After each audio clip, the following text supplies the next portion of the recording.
রোজা যে ভাঙছো শয়তানের তো দোষ দিতে পারবে না।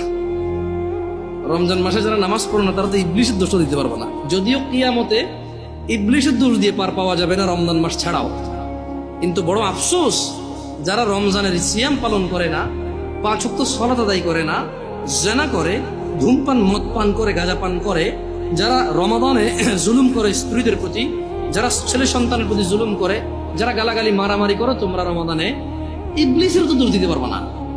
তাহলে মেনে নাও মিনাল জিন্নাতি ওয়ান নাস, শয়তান দুই রকম, একটা মানুষ শয়তান, একটা জিন শয়তান। রোজা যে ভাঙছো শয়তানের তো দোষ দিতে পারবে না।